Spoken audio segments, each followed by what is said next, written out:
Hello students, vector algebra हम class 12 का पढ़ रहे हैं एनसीईआरटी मैथमेटिक्स से। उसकी एक्सरसाइज 10.2 के आज कुछ क्वेश्चंस मैं आपको सॉल्व करा रहा हूँ। उससे पहले एक दो क्वेश्चन मैं आपको सॉल्व करा चुका हूँ और वेक्टर अलजेब्रा का जितना भी बेसिक है वो मैं आपको पढ़ा चुका हूँ।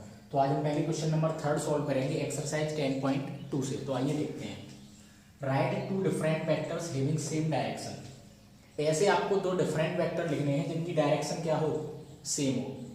इससे पहला वाला आपने जो क्वेश्चन किया था उसमें क्या था कि आपने दो डिफरेंट वेक्टर लिखे थे, उनकी मैग्नीट्यूड सेम था, डायरेक्शन डिफरेंट थी। अगर आपने प्रीवियस वीडियो मेरा देखा होगा तो, नहीं देखा है तो आप कृपया पहले उसको देख लें, जिसमें हमने दो ऐसे वेक्टर लिखे थे जिनका मैग्नीट्यूड सेम था, डायरेक्शन डिफरेंट थी। इसमें हमें क्या करना है, ऐसे दो डिफरेंट वेक्टर लिखने हैं जिनकी डायरेक्शन तो सेम होगी, मैग्नीट्यूड डिफरेंट हो सकता है। तो देखेंगे, अगर डायरेक्शन की बात आ रही है, किसकी बात आ रही है, सेम डायरेक्शन की बात आ रही है, तो मैंने आपको बताया था हम हमेशा क्या निकालते हैं, डीसीज निकालते हैं। डीसीज को क्या बोलते हैं, हम डायरेक्शन कोसाइंस निकालते हैं। अगर दो हमें ऐसे वेक्टर लिखने हैं जिनकी डायरेक्शन सेम है तो उन दोनों वेक्टर्स के क्या डायरेक्शंस कोसाइंस डीसीज सेम होने चाहिए, तो उनकी डायरेक्शन सेम है, अदरवाइज नहीं है। तो हमने मान लिया एक vector a equals to i cap plus j cap plus k cap, clear. और एक वेक्टर मैंने मान लिया vector b equal to i cap plus 2 j cap plus 2 k cap. ये दोनों वेक्टर डिफरेंट है। यहाँ पे आई के साथ 1 1 1 आ रहा है, आई जे के और के साथ यहाँ पे सबके साथ 2 आ रहा है, यानी कि दोनों वेक्टर क्या है, डिफरेंट है। जैसा कि उसने बोला था कि आपको डिफरेंट ही लिखने हैं। अब हमें इसके चेक करना है कि इनकी डायरेक्शन सेम है या नहीं है। तो डायरेक्शन सेम चेक करने के लिए हम डीसीज निकालते हैं। डीसीज क्या होते हैं, हम फॉर वेक्टर ए, पहले वेक्टर के लिए हम सबसे पहले निकाल रहे हैं for vector A. Vector A की बात हम कर रहे हैं तो इसके लिए एल की वैल्यू क्या होगी, 3 डीसीज होते हैं आपके, एल एम और एन। एल बराबर क्या होता है, एक्स अपॉन रूट में x square plus y square plus z square. X का मतलब आई का कोफिशिएंट, आई का कोफिशिएंट क्या है 1 अपॉन अंडर रूट में आई का कोफिशिएंट का स्क्वायर प्लस जे के कोफिशिएंट का स्क्वायर प्लस के कोफिशिएंट का स्क्वायर। आई का भी 1 है तो 1 का स्क्वायर प्लस जे का कोफिशिएंट 1 का स्क्वायर प्लस के का कोफिशिएंट 1 का square is equals to 1 upon under root में। आप समझ गए होंगे कितना आ जाएगा, 1 और 1 2 और 1 3, यानी कि एल की वैल्यू कितनी आ गई 1 अपॉन रूट 3। इसी तरह से अगर आप एम की निकालेंगे तो आपको दिख रहा है जे का कोफिशिएंट भी 1 है तो एम की वैल्यू भी कितनी आ जाएगी 1 अपॉन रूट 3। और एन के लिए आप के का कोफिशिएंट भी 1 है, नीचे तो सब में सेम रहता है ये वाला, ऊपर हमारे कोफिशिएंट चेंज हो जाते हैं। तो एल एम एन तीनों की वैल्यू 1 अपॉन रूट 3 आ गई। अब हम फॉर वेक्टर बी के लिए निकालेंगे तो उसके लिए भी आपका सेम आना चाहिए, तो आपके ये दोनों वेक्टर क्या हो जाएंगे, डिफरेंट हो जाएंगे और इनकी डायरेक्शन सेम हो जाएगी। For vector b l equals to, इसमें आई के कोफिशिएंट 2 है अपॉन रूट में, इसके साथ भी 2, इसके साथ भी 2 और इसके साथ भी 2, तो 2 का स्क्वायर प्लस 2 का स्क्वायर प्लस 2 का स्क्वायर। ये आपका सॉल्व करेंगे 2 का स्क्वायर अपॉन 2 2 जा 4 2 2 जा 4 2 2 जा 4 कितना हो गया, रूट 12 हो गया, रूट 12 हो गया। रूट 12 को आप कुछ लिख सकते हैं, रूट 12 को आप क्या लिख सकते हैं, 2 रूट 3 लिख सकते हैं। 2 से 2 कैंसिल हो गया, क्या बचा 1 अपॉन अंडर रूट 3। इसी तरह से आप m की वैल्यू निकालेंगे तो j का कोफिशिएंट 2 है तो 2 अपॉन ये भी रूट 12 हो जाएगा। रूट 12 को आप 2 अपॉन 2 रूट 3 लिखेंगे, 2 से 2 कैंसिल हो जाएगा तो इसका भी आपका कितना आ जाएगा 1 अपॉन रूट 3। सिमिलरली k का कोफिशिएंट भी 2 है तो ये भी आपका कितना आ जाएगा 1 अपॉन रूट 3। यानी कि हमने इनकी डायरेक्शन कोसाइंस डीसी निकाले तो सबके सेम आ रहे हैं, 1 upon root 3 1 by root 3 1 by root 3 1 by root 3 1 by root 3 और 1 बाई रूट 3। यानी कि ये दोनों वेक्टर डिफरेंट हैं लेकिन इनकी डायरेक्शन क्या है, सेम है। तो आपका ये पूरा इसका सॉल्यूशन हो गया। ठीक है, इसके बाद हम अगला क्वेश्चन सोल्व करेंगे। इसको मैं रफ कर लेता हूं, आपने इसको नोट डाउन तो कर ही लिया होगा। इसके बाद हम क्वेश्चन नंबर 4 को सॉल्व करते हैं, आइए देखेंगे। अगर आप चैनल पर नए हैं तो चैनल को एक बार सब्सक्राइब जरूर कर लें और बेल आइकन को प्रेस कर लें, जिससे आने वाली वीडियो का नोटिफिकेशन आपको मिल जाए। अगला क्वेश्चन है आपका find, question number 4, find the values of x and y। आपको किसकी वैल्यू निकालनी है, x और y की वैल्यू निकालनी है, सो दैट वेक्टर्स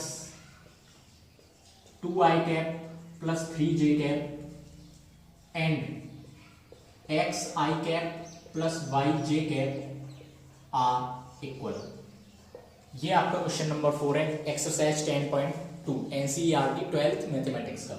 ये कह रहा है आपसे find the values of x and y. आपको एक्स और वाई की वैल्यू निकालनी है।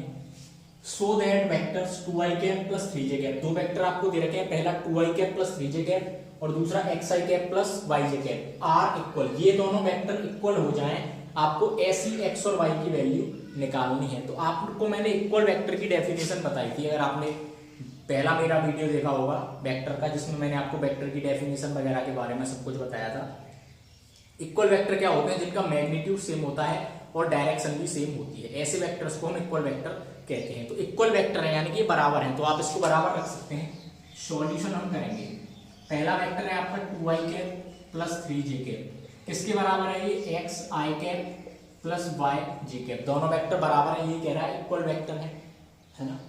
ऑन इक्वेटिंग बोथ साइड्स, क्या कर रहे हैं हम? कंपेयर कर रहे हैं या इक्वेट कर रहे हैं दोनों साइड।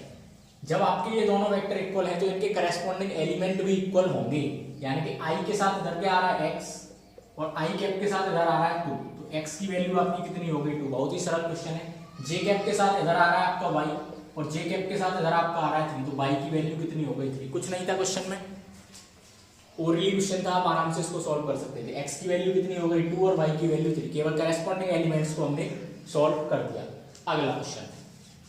अगला क्वेश्चन लिखते हैं, question number 5। Find scalar and vector component, find scalar and vector component of vector with initial point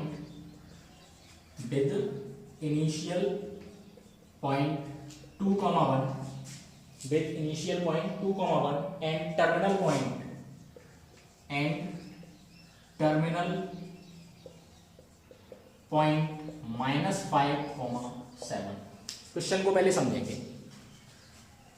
find scalar and vector component of vector, आपको क्या निकालना है? एक वेक्टर के स्केलर कंपोनेंट निकालने हैं और वेक्टर कंपोनेंट निकालने हैं। स्केलर और वेक्टर आप अच्छी तरह से जानते हैं, मैं आपको बता चुका हूं। With initial point and terminal point, आपको इनिशियल पॉइंट और टर्मिनल पॉइंट दे रखे हैं। आप ये भी जानते हैं कि इनिशियल पॉइंट क्या होता है और टर्मिनल पॉइंट क्या होता है। नहीं जानते हैं तो आप पहला वाला वीडियो जरूर देखें, उसमें वेक्टर अलजेब्रा का पूरा बेसिक मैंने आपको बताया, लिंक आपको डिस्क्रिप्शन में मिल जाएगी, देखेंगे। इनिशियल पॉइंट आपके हैं 2,1 और टर्मिनल पॉइंट है आपके -5,7। तो अब इससे आपको वेक्टर बनाना है। मैंने मान लिया ये पॉइंट है P इनिशियल पॉइंट और Q पॉइंट है आपका टर्मिनल पॉइंट, जिसके कोऑर्डिनेट है -5,7। तो आपको सबसे पहले वेक्टर PQ निकालना है। तो वेक्टर PQ आप कैसे निकालेंगे? पहला कोएफिशिएंट माइनस इसका पहला, यानी कि -5 -2, किसके साथ? पहला आपका डायरेक्शन क्या होता है? i कैप प्लस 7 -1 और इसके साथ क्या आएगा? j cap. अगर आगे और होता तीसरा तो उसके साथ क्या आ जाता? k cap. तो ये आपका आ गया -7i प्लस 7 में से बन गया 6j, ये आपके वेक्टर PQ निकल आया। लेकिन हमसे क्या पूछा है? Scalar and vector component. तो आपके स्केलर कंपोनेंट कौन कौन से हो गए इसमें? स्केलर कंपोनेंट कौन कौन से हो गए बता देंगे आप? स्केलर यानी कि -7 और 6, स्केलर कंपोनेंट आपके क्या हो गए? -7 और 6। और आपके वेक्टर कंपोनेंट कौन कौन से हो गए? वेक्टर कंपोनेंट हो गया आपका -7i और +6j। तो ये आपका क्वेश्चन नंबर 5 हो गया। आगे के क्वेश्चन हम नेक्स्ट वीडियो में सॉल्व करेंगे, तो आप चैनल को एक बार सब्सक्राइब करके बेल नोटिफिकेशन को जरूर ऑन करें, जिससे आपको नोटिफिकेशन मिलता रहे। Thank you for watching. अब हम सॉल्व करेंगे question number 6। Find the sum of vectors i cap -2j cap plus k cap -2i cap plus 4j cap plus 5k cap i cap -6j cap -7k cap. ये आपको 3 vectors दे रखे हैं, इनका आपको क्या निकालना है? सम फाइंड करना है। इससे ज्यादा सरल क्वेश्चन आपको कहीं नहीं मिल सकता। तीनों वेक्टर्स को आप लिख लेंगे, i cap -2j cap plus k cap, पहला लिख लिया, प्लस दूसरा लिखेंगे तो माइनस ही हो जाएगा, आप समझ रहे हैं। माइनस का 2i cap plus 4j cap plus 5k cap, plus तीसरा वेक्टर लिखेंगे i कैप -6j कैप और माइनस का 7k कैप। इनको आपको प्लस करना है, तो आप प्लस करना तो अच्छी तरह जानते हैं। i को i के साथ, j को j के साथ और k को k के साथ। प्लस का i, ठीक है, और ये प्लस का i, कितना हो गया 2i और ये माइनस का 2i, ठीक है, माइनस का 2j कैप और माइनस का 6j कैप कितना हो गया माइनस का 8j कैप और ये प्लस का 4j कैप, माइनस माइनस वालों को प्लस कर दिया। के कैप देखते हैं, प्लस का के कैप और प्लस का 5k कैप, तो कितना के कैप हो गया 6k कैप और ये माइनस का 7k कैप। अब आपको यहाँ दिख रहा है ये प्लस का 2i कैप है और ये माइनस का 2i कैप है, कैंसर। माइनस का 8j प्लस 4j कितना बचा माइनस का 4j, प्लस का 6k और माइनस का 7k कितना बचा माइनस का k। ये आपका आंसर। क्लियर, केवल आपको सम करना था, i को i के साथ, j को j के साथ और k को k के साथ हमने ऐड कर दिया। अगला क्वेश्चन है find the unit vector in direction of vector a cap equal i cap plus j cap plus 2k cap. Unit vector आपको निकालना है, बहुत ही इंपॉर्टेंट क्वेश्चन है आपका। यूनिट वेक्टर से मोस्टली हर बार एक क्वेश्चन पूछ लिया जाता है आपका, चाहे वो एमसीक्यू में पूछ लिया जाए, तो इसको हम सॉल्व करेंगे। आपको वेक्टर a दे रखा है i cap plus j cap plus 2k cap. इसका मतलब क्या है, आपको यूनिट वेक्टर निकालना है। यूनिट वेक्टर को मैंने आपको बताया था a कैप से रिप्रेजेंट करते हैं और यूनिट वेक्टर का फॉर्मूला होता है vector a upon mod vector a। अगर आपने पहला वीडियो देखा है तो हर क्वेश्चन में आपका यूज हो रहा है पहला वीडियो। मैं बार बार क्यों कह रहा हूँ फर्स्ट वीडियो, क्योंकि मैंने उस वीडियो में आपको पूरा बेसिक बताया। अगर आपने एक बार वो वीडियो देख लिया तो आप एक्सरसाइज को आराम से कर सकते हैं, अदरवाइज आपको थोड़ी दिक्कत होगी। वेक्टर ए की वैल्यू आपको दे रखी है i cap plus j cap plus 2k cap upon mod of vector a, modulus magnitude कैसे निकालते हैं, रूट ऑफ आई का कोफिशिएंट का स्क्वायर यानी कि 1 का स्क्वायर, जे के कोफिशिएंट का स्क्वायर 1 का स्क्वायर, के कोफिशिएंट यानी कि 2 का square. I cap plus j cap plus 2k cap upon root 1 का स्क्वायर करेंगे 1 का स्क्वायर 1 और 2 का स्क्वायर 4 5 6 कितना हो गया रूट 6। ये आपका यूनिट वेक्टर निकल आया इस वेक्टर की डायरेक्शन में, i cap plus j cap plus 2k cap upon root 6। Clear. 8 देखेंगे find the unit vector in the direction of vector p q. आपको एक यूनिट वेक्टर निकालना है वेक्टर पी क्यू की डायरेक्शन में, where p and q are the points 1 2 3 and 4 5 6। आपको vector नहीं दे रखा है, यूनिट वेक्टर आपको फाइंड करना है इस डायरेक्शन में, और पी और क्यू आपको पॉइंट दे रखे हैं। तो जब आपको पॉइंट दे रखे होते हैं तो आप वेक्टर निकालना जानते हैं। प्रीवियस क्वेश्चंस में भी आपने एक में निकाला था, शायद 4th या 5th क्वेश्चन में आपने ऐसा किया है। आप क्या करते हैं 4 माइनस 1 पहले के साथ आई cap plus 5 minus 2 j cap plus 6 minus 3, जैसे आप पोजीशन वेक्टर निकालते हैं सेम। तो 4 में से बन गया 3i, 5 में से 2 गया ये भी 3j और 6 में से 3 गया ये 3k। अब आपको इस वेक्टर का क्या निकालना है, यूनिट वेक्टर निकालना है, यानी कि क्या लिखेंगे आप unit vector equal vector p Q upon क्या होता है formula, vector p Q upon जिस वेक्टर का आपको निकालना है वो ऊपर और उसका मॉड नीचे।